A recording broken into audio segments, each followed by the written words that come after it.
Bien, donc la question est posée, chacun a un avis par rapport à ça. Alors, il y a des polémiques, il y a de très grandes polémiques sur les éoliennes, parce que chaque pays se vante, et en particulier chaque constructeur. Aujourd'hui, sur la base des éoliennes de 3 MW, à peu près, tout le monde est quasiment d'accord pour dire que pour rattraper le fameux CO2, l'émission de CO2, pour faire tout ce que je viens de vous dire là, c'est entre 9 et 12 ans de fonctionnement de l'éolienne. Alors, est-ce que c'est 9, est-ce que c'est 12, est-ce que c'est 14, Bon, de toute façon, c'est sûr, au moins minimum. En fonctionnement aujourd'hui, par contre, là tout le monde est d'accord, la production de kilowatts éolien produit 11 grammes au kilowatt, à quelque chose près. Tout le monde dit c'est entre 10 et 14, c'est tout ce qui est la maintenance, tout ce qui est l'entretien, tout ce qui est la réparation, et ainsi de suite. Voilà. Alors, maintenant, et je vais répondre à votre question, j'ai mis un peu de temps, mais il faut le temps qu'on arrive jusque-là. Mais dans une bulle, pourquoi est-ce qu'il y a des éoliennes en Bourgogne? Quand on a dit qu'il n'y a pas de vent, qu'en plus, c'est pas sûr, tout à fait sûr qu'on ait un grand gain en CO2, pourquoi on en met? Ben, on en met tout simplement pour ça. C'est parce que la loi française impose à EDF d'acheter l'électricité produite par les éoliennes. C'est la loi de 2000, qui a commencé en 1997, qui a été révisée en 2003 et en 2008. Donc, la loi dit que pendant 10 ans, on va racheter le prix de l'électricité à un prix fixé par l'État correspondant. Alors, faites attention, ce que je vous dis là, ça n'est valable que jusqu'à 2017. Donc après, je vous dirai ce qui s'est passé en 2017, parce que ça explique ce qui s'est passé avant nous, c'est pourquoi est-ce qu'on a des éoliennes aujourd'hui. Alors, qu'est-ce qu'on retient de ça? On retient qu'évidemment, il y a un prix correspondant, et il faut aussi se souvenir que la France est exportatrice d'électricité. La France produit plus d'électricité qu'elle n'en consomme. Donc elle la vend. Pour vendre de l'électricité, il y a deux façons de faire. Vous avez des contrats annuels avec des garanties correspondantes, ou alors vous vendez l'électricité au jour le jour. Quand je dis au jour le jour, c'est à la minute près. Vous dites, voilà, moi j'ai tant de mégawatts, eh bien on vous le vend, et le prix spot, qui est le prix correspondant, est imposé. Donc la France, à chaque instant, est obligée de vendre de l'électricité quand elle en a un excédent a priori. Alors quand on regarde le prix imposé par la France, on s'est fait avoir, le français, nous, parce que c'est nous qui payons. Hein, vous voyez, c'est là en 2008. En 2008, le prix imposé a été de 82 € le mégawatt. Et puis, bien évidemment, il y a eu une formule de l'application du coefficient d'indexation, qui fait que le prix a augmenté au cours des années, tout à fait naturellement. Donc aujourd'hui, en 2016, pour la plupart des contrats qui étaient signés avant 2016, bien évidemment, le prix de rachat par EDF était de 88 €.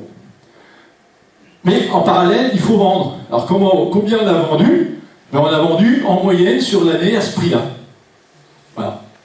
Ça, vous le trouvez, hein, c'est l'État qui publie ça, a priori. Alors pourquoi? Ben, simplement parce qu'on vend sur le marché le spot day en question, et le spot day, ben, il fluctue en fonction du temps, hein, bien évidemment, et il a une moyenne correspondante à ça. Alors, qu'est-ce que ça veut dire, ça? Ça veut dire tout simplement que, en ce moment, les éoliennes produisent de l'électricité qui est achetée par EDF à un prix garanti pour le promoteur pendant 10 ans. Donc, ça vous fait un business plan qui est bétonné sur 10 ans. Et comme en plus c'est 10 ans, on peut le rajouter encore 5 ans, ben on rajoute du bonus correspondant derrière. Le problème, c'est que c'est nous qui payons la différence. Ah. Alors, quand on regarde de plus près ce à quoi ça correspond, ben voilà ce à quoi ça correspond. Vous avez ici, je vous ai mis, il est sorti hier, donc vous avez la même scoop. Pardon, excusez-moi, je suis en train de faire des bêtises. Voilà. Donc je vous ai mis directement ce qui est sur Internet. Voilà, ça s'appelle la charge de service public de l'énergie prévisionnelle en 2018. En français, c'est la subvention que donne l'État, enfin c'est l'argent que met l'État pour les différentes énergies. Et vous avez là, dans cette couleur-là, ce que met l'État français pour payer justement cette différence entre les deux et soutenir l'éolien. En 2018, on estime que ce sera 1,5 milliard. 1,5 milliard. En 2017, c'était 1,3. Voilà. Et donc, comme il y a de plus en plus d'éoliennes, forcément l'État met en plus. Donc, ce qu'il faut retenir, c'est que l'éolien aujourd'hui est soutenu à mesure de 1,3 milliard, 1,5. Est-ce que c'est beaucoup? Est-ce que c'est pas beaucoup? C'est nous qui le disons. Vraiment, toutes les énergies sont soutenues. Hein. Vous n'avez à apparaître ici, il n'y a aucune raison. On pourrait passer un petit peu de temps sur regarder celle qui nous intéresse. Bon, peut-être dans les questions, je reviendrai sur cette affaire-là. Ouais. Alors maintenant, la réponse à la question de tout à l'heure, pourquoi est-ce qu'on a des éoliennes? Une fois que je vous ai dit ça, ça se passe comment?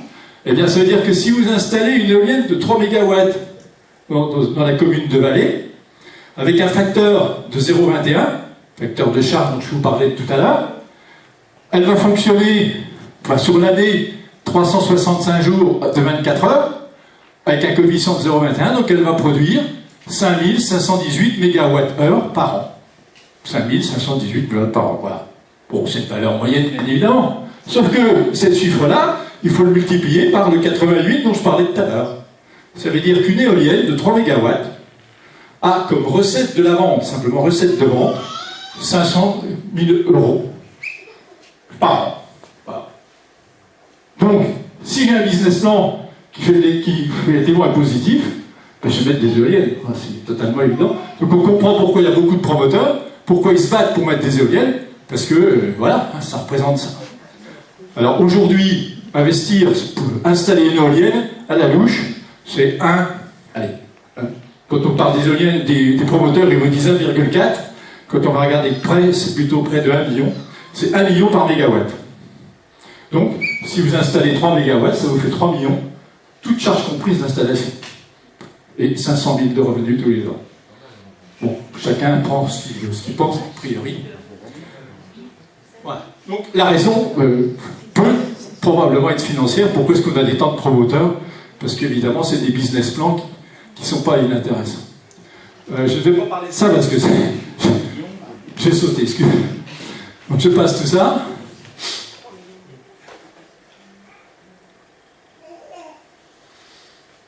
Alors, il y a un petit point, si je m'arrêterai quand vous me direz de m'arrêter, parce que je suis malheureusement un peu bavard. Est-ce que les éoliennes sont également sources de richesse? Bah oui, bien évidemment, vous êtes tous confrontés à ce problème-là, en particulier si vous êtes élu localement. Alors pourquoi c'est source de richesse? Parce qu'en France, on a de la fiscalité. Voilà, et voilà, voilà à quel niveau de fiscalité il y a. Bon, alors je ne vais pas rentrer dans le détail, mais ça peut intéresser les élus. Et qui rentre là-dedans, rentrent là-dedans les communes, les communautés de communes, le département et la région. Donc toutes ces entités-là ont intérêt aux éoliennes, au sens qu'ils récupèrent de l'argent, a priori, en fonction d'eux. Alors ne nous trompons pas, les communes, puisque c'est quand même ce qui nous intéresse, hein, ça dépend de deux cas de figure, où vous êtes à fiscalité additionnelle, ou vous êtes à fiscalité professionnelle unique. Bon, ça dépend des communautés de communes, mais le résultat n'est pas tout à fait le même pour la commune en elle-même, puisque dans un cas, elle peut récupérer, dans l'autre cas, elle ne récupère pas grand-chose. Alors, quand on regarde à la louche, alors je ne sais pas trop, là je vais peut-être dire des bêtises dans votre secteur, mais dans celui où je suis, ça donne à peu près ça. Hein. Un propriétaire perçoit 6 000 à 8 000, 10 000 euros par éolienne. La commune perçoit 9 000 euros de taxes par éolienne de 3 MW. La communauté de communes, 12 500. Et puis, ce qui fait pour le territoire, de l'ordre de 20 à 25 000 euros. Pour le territoire, c'est la partie correspondante. Je vous rappelle que le département et la région touchent aussi. Le département, c'est de l'ordre de 10 000 euros, et la région de l'ordre de 1 600 euros. Quelques entreprises locales en profitent parce qu'ils font des travaux, ce n'est pas toujours le cas, mais cela, ça nous permet donc de retenir un petit truc qui peut faire réfléchir, à savoir qu'aujourd'hui, les promoteurs ont environ 500 000 euros d'électricité, dont nous, contribuables, subventionneurs, 250 000 euros. Et le territoire récupère 25 000 euros. Voilà. Donc on paye 250 000 euros, et le territoire n'en récupère que 25. Ça peut interroger, effectivement, ce qui veut dire qu'aujourd'hui, les promoteurs éoliens sont subventionnés au sens où on les aide à produire de l'électricité, avec des chiffres qui n'ont aucune mesure avec ce que le territoire perçoit, avec tous les inconvénients que vous avez, sur lesquels on pourra peut-être débattre tout à l'heure, à savoir qu'est-ce que le territoire, à part de l'argent, récupère, est-ce qu'il y a des emplois, est-ce qu'il y a... Voilà. Bien, 2 mots. J'ai promis que je m'arrêterai. Il faut aussi se poser la question après. Qu'est-ce qui se passe après? Voilà. Alors après, c'est forcément dès demain. Dès demain, ça veut dire quoi? Ça veut dire que la durée de vie des éoliennes, en particulier celles qui ont été mises au début, c'est 15... Bon, alors en Allemagne c'est 15 ans en moyenne, on espère qu'en France elles feront 20 ans, mais c'est pas tout à fait sûr. Donc il va bien sûr falloir les démonter. Bien, et les démonter vont à nouveau poser des tas de problèmes. Il faut bien sûr les démonter. Bon, on a peut-être d'autres solutions que de faire revenir une grue pour les démonter, mais de toute façon, il faut les démonter. Il y a le problème du terrain. Alors la loi française est un peu compliquée sur le terrain, puisqu'il y a obligation de remettre le terrain normalement dans l'état initial, ce qui n'est pas très facile, parce qu'il y a quand même pas mal de béton qui vont rester dedans. Donc il y a l'obligation d'araser le béton sur une profondeur en fonction de l'utilisation du terrain. Si c'est un champ agricole, c'est 90 cm, si c'est une forêt, c'est 1,20 m, et puis si c'est je sais pas quoi, c'est que 60 cm. Mais ça veut dire que tout le reste du béton et de la ferraille va rester dedans. Il faut bien sûr transporter des morceaux pour les recycler. Il faut recycler les pales. Aujourd'hui, l'Allemagne renvoie ses pales en Chine. Bon, pourquoi pas. Et puis il faut recycler tout ce qui est là-dedans, avec tous les problèmes de recyclage qu'on connaît, puisque comme pour d'autres, en particulier pour le nucléaire, on découvre que dans les nacelles, il y a des produits qu'on ne peut pas recycler. Ah, bon, à quelles conséquences, bien évidemment. Voilà les produits dont je vous parlais, hein. Voilà ce qu'il y a dans une éolienne. Tous ces produits-là qui sont des saloperies pour les spécialistes. Sinon, ben voilà, il restera ça. La deuxième question à se poser, comme plus importante, c'est et après? Ah, après-demain. Voilà. Est-ce que les éoliennes sont une solution pour dans 20 ans, dans 50 ans? Est-ce que c'est quelque chose qui peut correspondre? Pour la France, l'énergie éolienne était une solution à l'énergie propre d'après-demain. C'est un grand débat. Voilà où on en est aujourd'hui. En 2016, l'éolien a représenté 3,9%, avec les conditions dont je vous ai dit tout à l'heure. Et en 2016, la France a exporté 7,4% de son électricité. Donc il faut comparer les 3,9 à 7,4, qui peut aussi poser problème a priori. Ah ben c'est marqué, voilà, 7,4 de production en 2016. Si on passe en 2017, évidemment, la production éolienne a augmenté en proportion. On est passé à 4,5%, des 529 TWh. Et on a exporté en 2017 7,1% de notre production. Donc, voilà les chiffres. Est-ce qu'il faut rajouter des éoliennes? Pas en rajouter. Jusqu'à quelle proportion il faut aller? Je vous rappelle que les chiffres qu'on a entendus tout à l'heure, c'est 20%, 23%. Hein. Vous voyez que ça va augmenter le nombre d'éoliennes, forcément de façon non négligeable. Combien est-il d'éoliennes en France actuellement? 6 000. À quelque chose près, hein, parce que ça change. C'est dans d'autres grandeurs. Voilà, alors on peut se poser la question pour nous, en Bourgogne-Franche-Comté, qui était la question de tout à l'heure. Voilà, alors le problème qu'on a en Bourgogne-Franche-Comté, c'est qu'on ne produit pas beaucoup d'énergie. Alors je me suis fait avoir, parce que j'ai voulu avoir la production instantanée. On peut l'avoir sur Internet, je n'arrive pas à l'avoir. Je n'ai pas Internet ici. Ça veut dire quoi? Ça veut dire que la Bourgogne produit à peu près 10% son énergie électrique. Bon, simplement parce qu'on n'a pas de centrale, parce que voilà, a priori. Et voilà la répartition correspondante. Alors, on a forcément beaucoup d'hydraulique, hein, on a pas mal d'éolien, mais il faut voir que l'éolien, c'est par rapport aux 10% de production. On produit à peu près, la puissance électrique installée en Bourgogne était de 1500 en décembre 2016, correspond. Si on passe en Bourgogne-Franche-Comté, ben on retrouve des chiffres qui sont à peu près similaires. Hein. On est dans à peu près les mêmes valeurs, c'est-à-dire 30% au niveau de la production d'éolien, c'est-à-dire 30% des 10% dont on a besoin. D'autre part, l'éolien en Bourgogne, Franche-Comté, à bon an, mal an, produit 3% de notre électricité correspondante. Voilà. Je m'arrête là, peut-être, oui, je m'arrête. J'en ai encore d'autres. J'aurais une question. Oui, je vous en prie. J'aurais une question par rapport au démantèlement. Vous avez annoncé des chiffres. Est-ce que vous avez un chiffre pour la facture de démantèlement d'une éolienne? Oui. Alors, la loi impose aux promoteurs de bloquer 50 000 € pour le démantèlement. Alors je le dis tranquillement, hein, puisque il faut l'écouter tranquillement. La loi impose aux promoteurs de bloquer 50 000 € pour le démantèlement. Alors l'astuce, parce que forcément il y a l'astuce, aujourd'hui les promoteurs éoliens créent des sociétés spécifiques par parc. En d'autres termes, ils vont appeler ça l'éolienne vélée. Ils créent une société, et c'est cette société-là qui bloque les 50 000 €. Et puis, sitôt que là s'est installé, ils vendent à, cette fois-ci, à quelqu'un qui va gérer le poste, à une autre société. Et voilà, jusqu'à aujourd'hui, aucun n'a payé les 50 000 €. Alors, ça va. J'espère que la loi va changer et faire payer. Deuxième question qui peut se poser, c'est est-ce que 50 000 € suffit pour démanteler les éoliennes? Alors là, vous allez sur la littérature, vous avez tout ce que vous voulez. Les promoteurs allemands, en ce moment, demandent 500 000 € par éolienne. Oui, c'est exactement, j'ai fait la démarche, je suis permis d'affaires. Vous voyez que je ne dis pas des bêtises, monsieur. Non, j'ai fait la démarche, la seule boîte en France qui actuellement, elle a vendu, c'est à côté de Nancy, elle m'a envoyé un devis, mais m'a-t-elle dit, elle n'avait pas beaucoup de démantèlement à faire en France, que c'était, ils n'avaient que 15 ans de recul. Les seules éoliennes en France, c'était pour des accidents de malfaçon. Oui, il y en a qui est tombé la semaine dernière. Hein. Par contre, ils travaillaient énormément pour l'Allemagne, parce que ce que vous avez oublié de dire tout à l'heure, vous en avez parlé de l'Allemagne. L'Allemagne actuellement, de par la voix de Mme Merkel, pour ne pas la citer, sont en train de tomber tous les éoliens, ainsi que les États-Unis. Et là, ils vont démanteler. Non. Et moi... Non, aux États-Unis, ils ne démantèlent pas. Vous avez 14 000 éoliennes qui sont en moi, train de se casser la figure. Mais moi, pour revenir au démantèlement, moi, j'ai un devis hors taxe, au boulon près, de 453 000 €. Ouais, j'ai juste une question toute bête, très technique. Est-ce que le socle de l'éolienne, il n'est même pas récupérable? C'est-à-dire qu'on ne peut pas refixer un autre mât, c'est juste purement technique. Alors, on ne peut pas réinstaller un autre mât sur le socle existant, ou pas? Oui, je sais pas. Tout est possible, sauf que vous avez compris que le principe... Pardon, excusez-moi, je n'ose pas trop passer devant vous, là.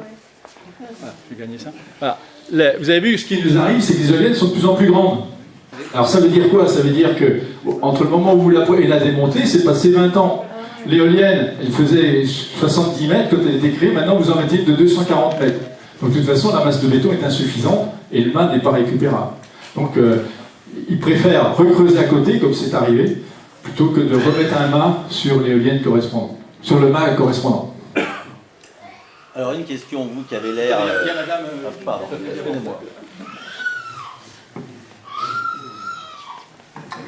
Quand on dit qu'au bout de 15 ans, 20 ans, une éolienne doit être détruite, c'est quoi qui lâche dans l'éolienne?